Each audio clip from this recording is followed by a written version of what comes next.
Offre de soulagement pour le comité provisoire de gestion, de réforme et de restructuration du bureau ivoirien des droits d'auteur à Burida. Le décret portant statut juridique de la réforme du Burida est maintenant une réalité.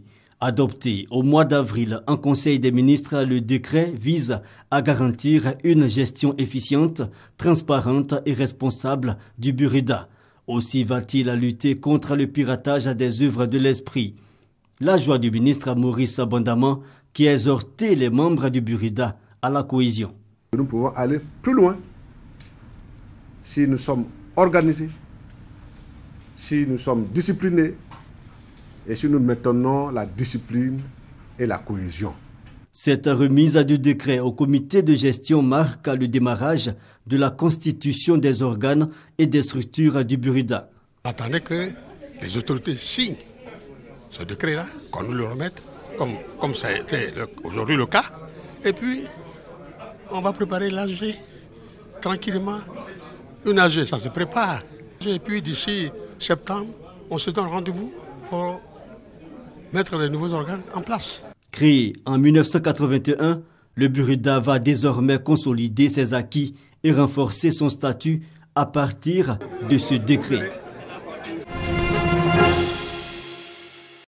En 2014, les 17 centres antituberculeux en Côte d'Ivoire ont enregistré environ 24 000 patients atteints de la tuberculose, selon l'OMS. Parmi ces patients, certains développent une résistance aux antituberculeux, ce qui pourrait réduire les efforts d'éradication de cette maladie. Dès lors que vous utilisez des médicaments pour tuer les microbes, au fur et à mesure, ces microbes-là développent des mécanismes de survie qu'on appelle la résistance. Et donc, les médicaments deviennent de moins en moins efficaces pour tuer ces microbes-là. C'est le cas du microbe qui donne la tuberculose qu'on appelle le bacille de Koch. Face à cette inquiétude, l'OMS a recommandé en 1994 à chaque pays de réaliser tous les 10 ans des enquêtes pour déterminer le nombre de tuberculeux résistants aux médicaments, ce qui permettra d'adapter les stratégies de lutte contre cette maladie contagieuse. La Côte d'Ivoire vient de lancer sa 3e enquête nationale. Celles de 1996 et 2006 ont révélé respectueusement des prévalences de 5,3% et 2,5% de résistance aux antituberculeux. Si rien n'est fait, les tuberculeux multirésistants et ultra-résistants risquent de réduire l'espoir d'un contrôle rapide de la maladie dans notre pays. J'adresse mes encouragements à tous les experts engagés dans le présent processus dont l'aboutissement permettra d'actualiser nos données en matière de pharmacorésistance aux antituberculeux et de procéder aux réformes nécessaires à même de permettre une lutte plus efficace contre la tuberculose dans notre pays. Cette étude va se dérouler sur toute l'étendue du territoire pendant 1 an. La 3e enquête nationale sur la pharmacorésistance aux antituberculeux en Côte d'Ivoire coûtera 91 millions de francs CFA.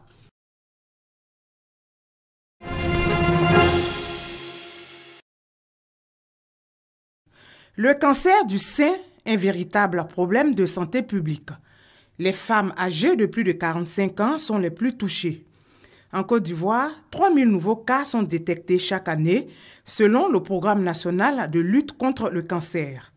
Pour changer la donne, la Société de gynécologie et d'obstétrique de Côte d'Ivoire initie les journées ivoiriennes des seins. La fréquence du cancer du sein en Côte d'Ivoire est une réalité. Il faut que nous agissions pour faire baisser cette prévalence et pour éviter les morts après cancer du sein. Il n'y a pas de fatalité dans toute maladie. Toute maladie peut être maîtrisée, mais quand on vient à temps, que les femmes viennent en consultation, car les traitements sont disponibles et les experts sont là qui peuvent les prendre en charge. Des journées de sensibilisation, mais aussi de dépistage du cancer du sein. L'année dernière, j'avais des douleurs au sein gauche. Donc, j'ai fait la mammographie. Le médecin m'a dit que c'était bon. Donc, cette année, comme ils sont là, ce sont les spécialistes qui sont là, j'ai essayé l'opportunité de venir faire le dépistage. J'ai fait le dépistage ce matin. Le médecin m'a rassuré que c'est bon. Nous avons déjà vu une dizaine de patientes. Chez une jeune dame de 22 ans, nous avons découvert un adénofibrome, une sorte de boule qui apparemment n'est pas grave, mais qui a besoin d'être confirmée par certains examens. Aussi, chez une dame ménopausée de 54 ans, nous avons vu ce matin un nodule d'environ 2 cm que nous avons exploré à travers des examens de radiologie. Le traitement du cancer du sein repose sur plusieurs méthodes, notamment la chirurgie, la radiothérapie et la chimiothérapie. Hôpital général de Port-Boué, dans le hall d'attente, des hommes et des femmes atteints d'une hernie. Cette maladie mortelle dont la guérison nécessite une intervention chirurgicale. Ça fait plus de 3 ans que je suis malade. J'ai hernie ombilicale. Je suis malade depuis l'âge de 10 ans. J'ai vu que j'avais cette maladie-là. Et depuis lors, vraiment, je n'ai pas eu les moyens de me faire soigner. Cri de cœur entendu par l'ONG La Vie. La structure offre gracieusement l'opération aux malades. Vraiment, les sentiments sont énormes. Surtout que vous savez que quand vous venez au secours de ceux qui n'en ont pas, ça nous va droit au cœur. Parce que c'est suivant les moyens. On n'a pas les moyens, mais voilà, maintenant, très vite, on nous soigne. Je suis très content. L'objectif de l'ONG La Vie est d'apporter la santé au maximum de personnes malades. Nous estimons qu'aujourd'hui, avec cette situation de crise, les populations sont de moins en moins plus pauvres. Et donc pour nous, il est important d'apporter un soutien. Plus de 3500 malades d'une hernie ont été soignés gratuitement dans une vingtaine de localités du pays en moins de 2 ans grâce à l'ONG La Vie. Au matin du 6 août 1945, Little Boy tombe sur Hiroshima. La bombe à uranium explose à 600 mètres du sol. La température grimpe jusqu'à 1 million de degrés à l'hypocentre. Une force équivalente à 16 000 tonnes de TNT dévaste la ville. Keiko Ogura avait 8 ans. Elle était à 2 km de la bombe quand elle a explosé.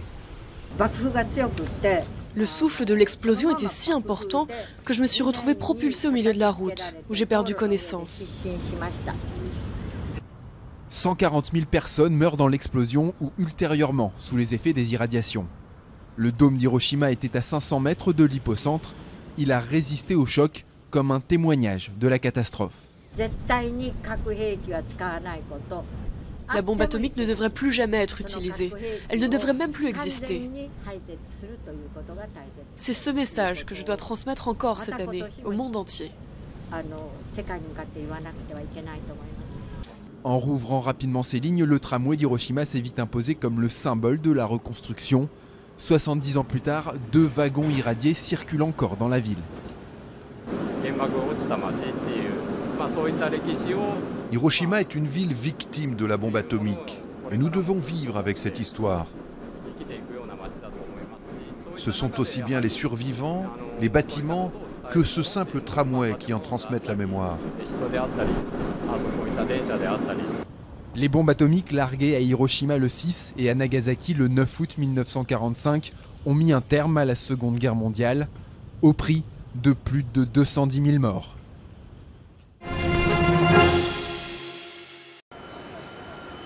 D'un côté, un gigantesque parc olympique en construction. De l'autre, un champ de ruines et de gravats. De cette ancienne petite favela en bordure de lac, seules quelques maisons tiennent encore debout.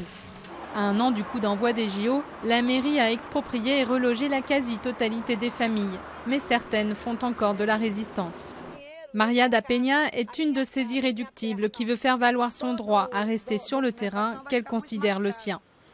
Ce n'est pas à cause des organisateurs des Jeux qu'on est expulsé, c'est à cause de la spéculation immobilière. Parce qu'on sait que dans le futur, après les Jeux Olympiques, ici ce sera un quartier avec des centres commerciaux, des immeubles, que ce sera un quartier chic. Ce combat, les habitants l'ont lancé il y a plus d'une vingtaine d'années quand la mairie de l'époque prétextait au départ un préjudice écologique et esthétique.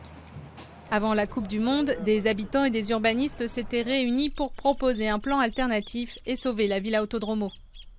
Mais pour le maire, Eduardo Paes, la favela est sur le trajet d'une route qui doit être construite pour faciliter l'accès au parc olympique pour les 100 000 personnes qui afflueront chaque jour. À 1 an du coup d'envoi, le président de l'association des riverains a presque perdu espoir. C'est difficile. Il ne s'agit pas d'une lutte d'égal à égal. Il s'agit de la lutte d'une association et de son président contre le capitalisme, contre l'argent. La plupart des familles ont accepté les indemnisations de la mairie pour être relogées à 1 km seulement. Le quartier est flambant neuf, avec des aires de jeu et même une piscine. Si certains étaient réticents au départ, beaucoup louent maintenant le bon cadre de vie. J'ai une meilleure qualité de vie et une meilleure santé parce que j'avais des problèmes à cause des moustiques qu'il y avait puisqu'on n'avait pas de système d'égout. Aujourd'hui, l'école est bien plus près et on a plus de facilité pour les transports.